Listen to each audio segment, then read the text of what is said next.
Në Kosovë sot janë zhvilluar veprimtari me rastin e ditës ndërkombëtare të fëmijëve. Veprimtarët humanitar thonë se kujdesi për të drejtat e fëmijëve nuk është në nivelin e duhur. Nga Prishtina njofton korrespondenti ynë Leonat Shehu.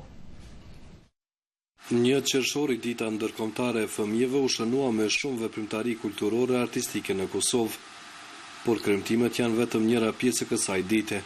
Gjendja reale e fëmijëve në vend ende duket e zymt. Fëmijët janë viktima të dhunës në familje dhe jashtë saj. Donjet Kelmendi nga koalicioni i organizatave jo qeveritare për mbrojtjen e fëmijëve thotë se gjendja e fëmijëve në Kosovë nuk është e kënaqshme. Mirë po që sfidë mbetet zbatimi i legjislacionit për mbrojtjen e fëmijëve.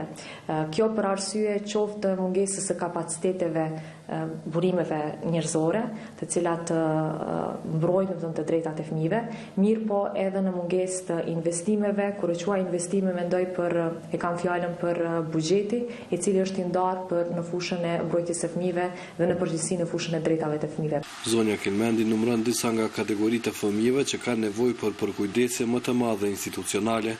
Dhe këtu do të përmend fëmijët pa përkujdes prindror, pastaj fëmijët me aftësi të kufizuara, fëmijët të cilët janë të shfrytzuar për kërkim lëmosh, fëmijët viktima të dhunës në familje, fëmijët me sjellje asociale, fëmijët të miturit në konflikt me ligjin, qoftë pa përgjegjësi penale apo me përgjegjësi penale. Veprimtarët humanitar kërkojnë hartimin e një strategjie parandaluese që do të pengonte përfshirjen e fëmijëve në veprimtari të paligjshme. E përfshirja tyre në veprime të tilla nuk është e vogël, thotë zëdhënësi i policisë së Kosovës Brahim Sadria. Nëse i referohem statistikave të rasteve që ka trajtuar policia gjatë vitit 2013, numri totali i trive që janë përfshirë vepra të ndryshme penale në cilësi të personave të dyshuar, viktimes ose ankusit, ose dëshmitar, do të është 2606 persona. Numri më i madh i këtyre është që janë përfshirë vepra penale mbi 1400, ndërsa pjesa tjetër janë viktima të rasteve të ndryshme, ankus ose dëshmitar në rastet e caktuara.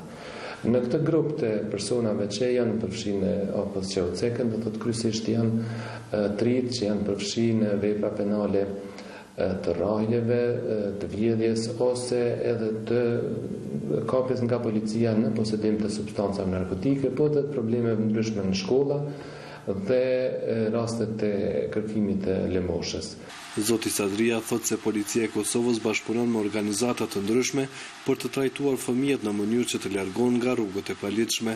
Dhe vazhdimisht mbajmë ligjërata, takime, fokus grupe të ndryshme ku policia përmes sektorëve të saj, siç është Drejtoria e Policisë në Bashkësi dhe Drejtoria Antinarkotikëve dhe drejtori tjera, mundohemi që t'i vëdësojmë këta tri që të mos përballen me ligjin ose të mos binë prej e veprave të ndryshme penale.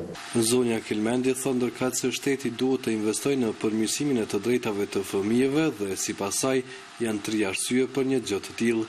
Është argumenti parë, argumenti ekonomik, për arsye sepse nëse investohet në fëmijë, atëherë do të krijohet një shoqëri e shëndosh dhe produktive dhe në të ardhmen një fuqi e konsiderueshme dhe e mirë e cila do të ndikojë në zhvillimin e shtetit, ekonomik të shtetit. Argumenti i dytë, i cili është argumenti etik, ku ka të bëjë me atë që secili shtet i cili mbron të drejtat e njeriut duhet të investojë edhe në fushën e mbrojtjes së të drejtave të fëmijëve. Pra investimet në fushën e mbrojtjes së drejtave të fëmijëve duhet të jenë të domosdoshme. Dhe argumenti i tretë është argumenti politik, ku njihet dhe thuhet që në shtetet ku ka pabarazi dhe varfëri dhe nuk investohet, gjithmonë dhe ka edhe probleme sa i përket edhe në aspektin politik dhe kjo mund të pengojë edhe zhvillimin e kohesionit social të një shteti.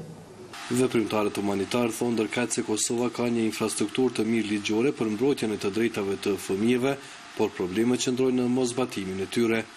Për Zërin e Amerikës, Leonat Shehu, Prishtinë.